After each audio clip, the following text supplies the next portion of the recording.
नमस्कार सभी को। मैं दीपेंद्र सोलंकी ऑनलाइन क्लासेस में आप सभी का स्वागत करता हूं।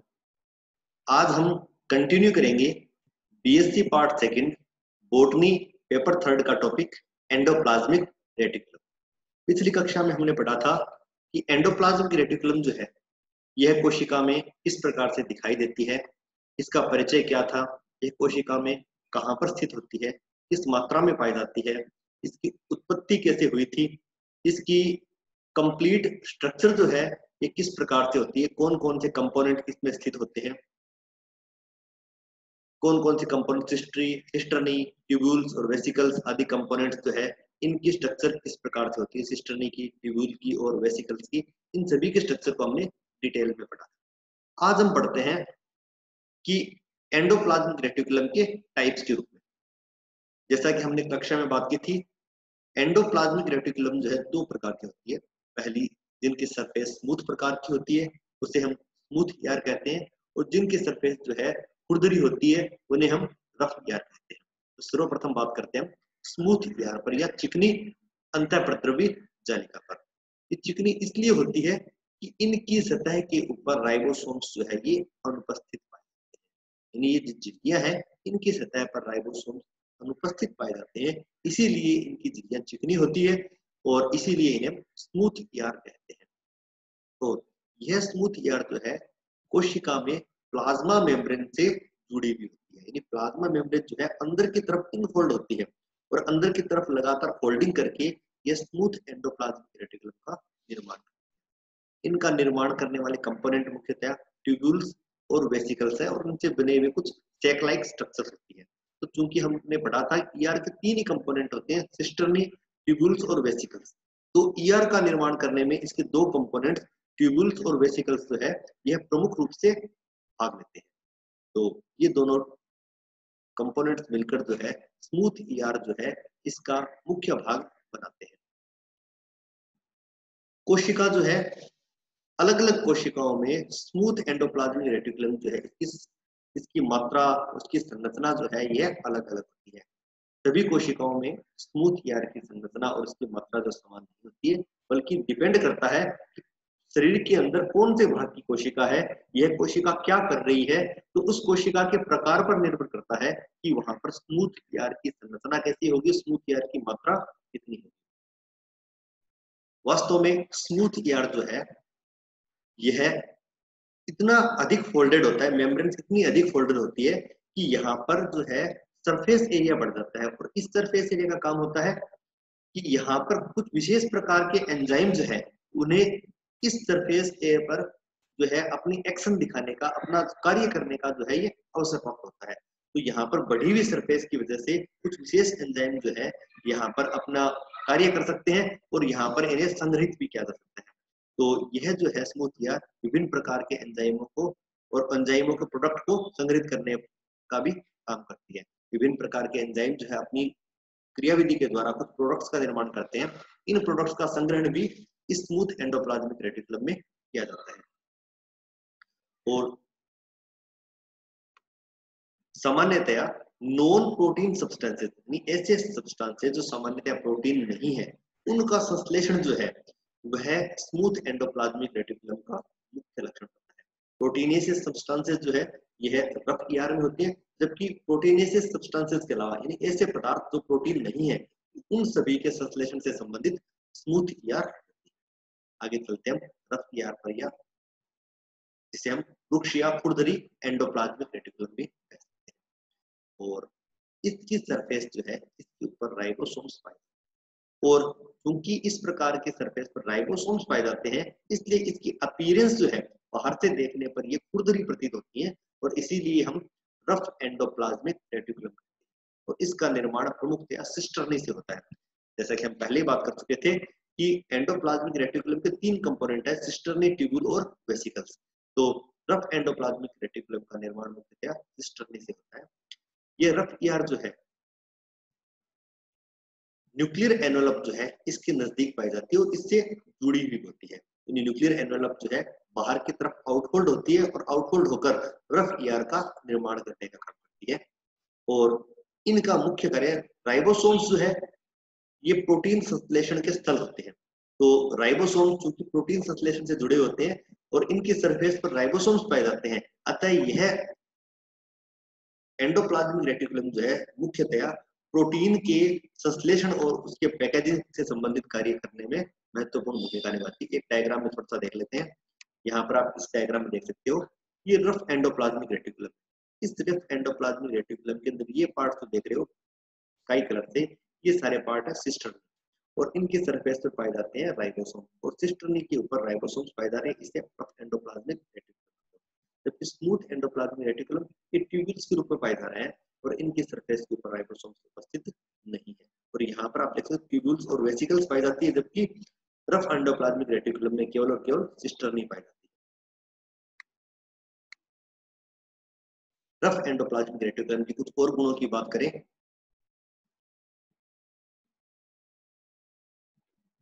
राइबोसोम्स जो है यह रफ ईआर की सतह के ऊपर स्थायी रूप से जुड़े हुए नहीं होते।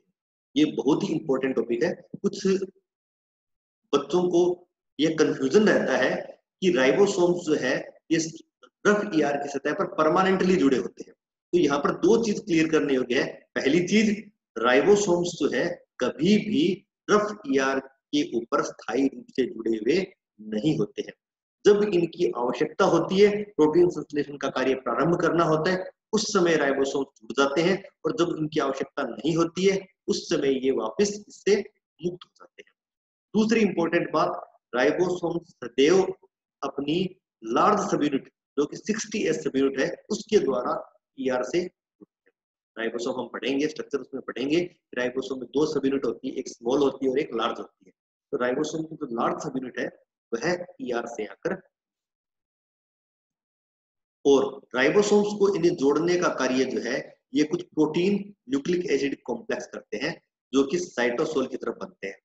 साइटोप्लाज्म जो है, साइटोसोल या साइटोप्लाज्म में कुछ प्रोटीन न्यूक्लिक एसिड कॉम्प्लेक्स बनते हैं जो कि रफ ईआर पर राइबोसोम्स को जोड़ने का काम करते हैं। और इनका निर्माण केवल और केवल तभी होता है जब एमआरएनए जो है, एमआरएनए पर राइबोसोम असेंबल होता है और ट्रांसलेशन की प्रक्रिया को प्रारंभ कर देता है। राइबोसोम का मुख्य कार्य होता है एमआरएनए से जुड़कर एमआरएनए में उपस्थित सूचनाओं के अनुसार ट्रांसलेशन के द्वारा प्रोटीन का संश्लेषण करना। ये बहुत इंपॉर्टेंट चीज है।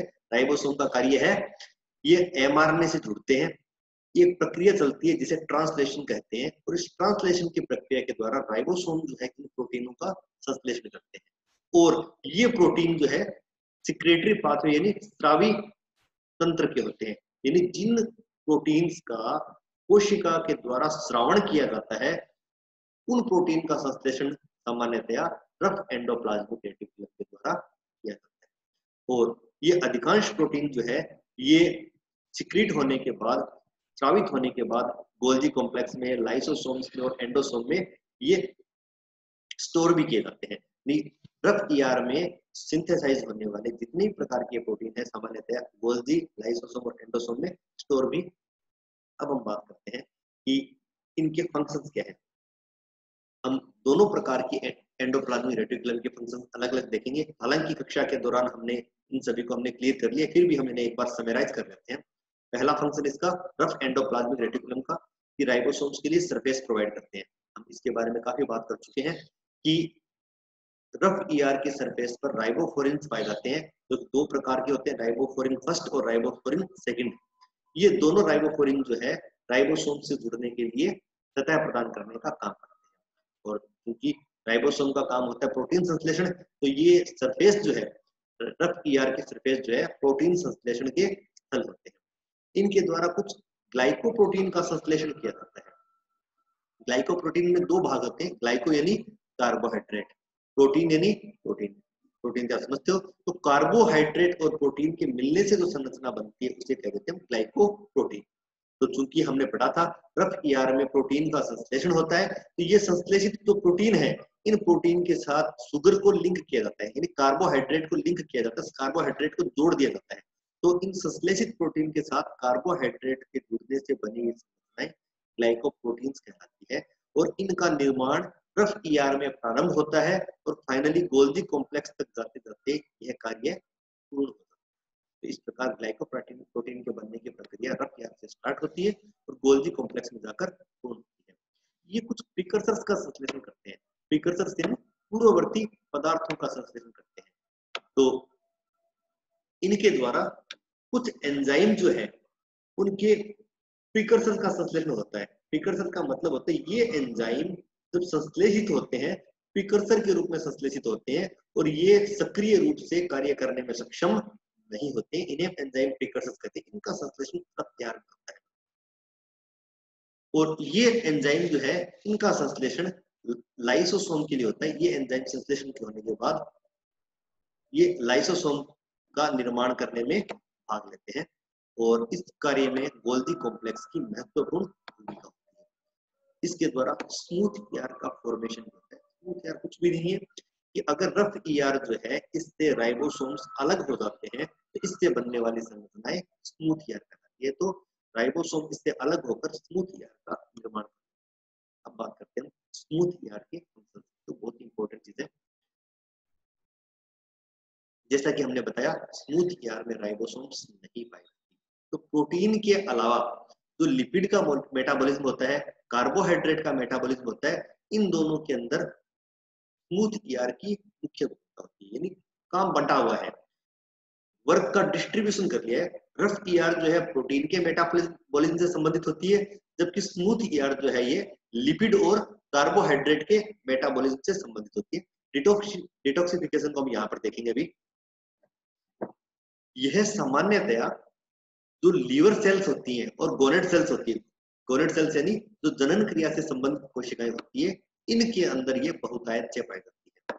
लीवर के अंदर तो लीवर और गोनेट सेल्स के अंदर इनकी मात्रा बहुत ही अधिक होती है। वैसे लीवर की अगर बात की जाए, लीवर जो है इसके अंदर ईआर की मात्रा बहुत ही अधिक होती है। तो रफ ईआर भी बहुत होती है और स्मूथ ईआर भी बहुत अधिक होती है। इनके द्वारा फोस्फोलिपिड का संश्लेषण किया जाता है। मेम्ब्रेन की हमने स्ट्रक्चर पढ़ी थी, तब हमने पढ़ा था कि मेम्ब्रेन के अंदर लिपिड जो है मुख्यतः फोस्फोलिपिड के रूप में पाया जाता है।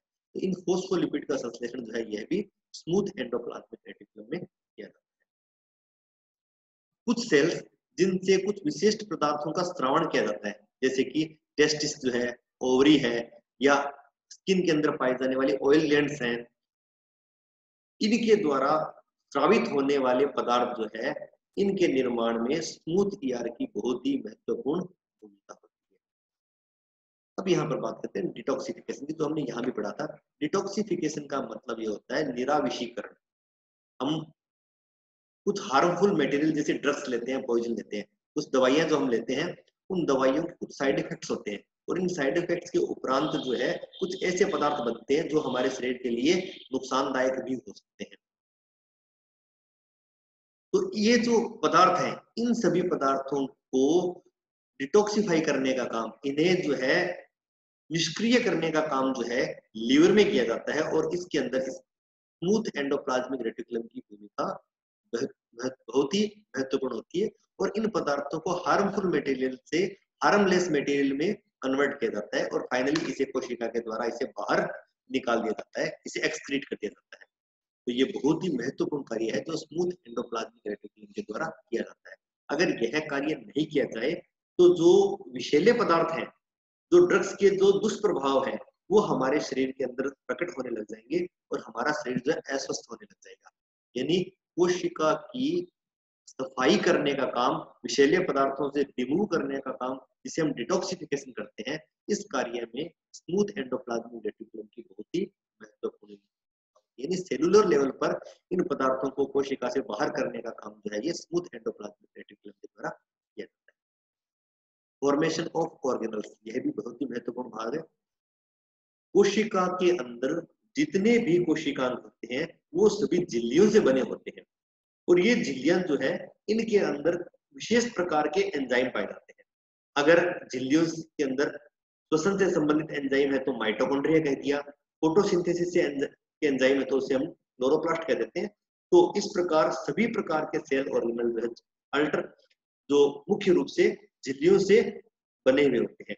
तो क्योंकि एंडोप्लाज्मिक रेटिकुलम झिल्लियों का बना नेटवर्क है, तो इस एंडोप्लाज्मिक रेटिकुलम के द्वारा ही गोल्गी अपैरेटस है, लाइसोसोम्स है, वैक्यूल्स आदि विभिन्न कोशिकाओं का निर्माण किया। तो यहाँ पर एंडोप्लाज्मिक रेटिकुलम जो है इसकी कंप्लीट स्ट्रक्चर कंप्लीट होती है, जो हमने पूर्णतया डिटेल में पढ़ी थी। पूरी स्ट्रक्चर हमने पढ़ी है कि किस प्रकार से सिस्टर्नी, ट्यूब्यूल्स और वेसिकल्स जो है मिलकर एंडोप्लाज्मिक रेटिकुलम का निर्माण करते हैं। राइबोसोम्स की प्रेजेंस की वजह से कुछ रफ प्रकार की होती है, राइबोसोम्स की एब्सेंस जहां होती है वो स्मूथ प्रकार की होती है। रफ जो है ये प्रोटीन संश्लेषण से जुड़ी होती है, स्मूथ जो है ये लिपिड और कार्बोहाइड्रेट के मेटाबॉलिज्म से जुड़ी होती है। तो इस प्रकार या एंडोप्लाज्मिक रेटिकुलम कोशिका का एक बहुत ही महत्वपूर्ण कोशिकांग है। सभी को धन्यवाद। आज की क्लास यहीं पर खत्म होती है।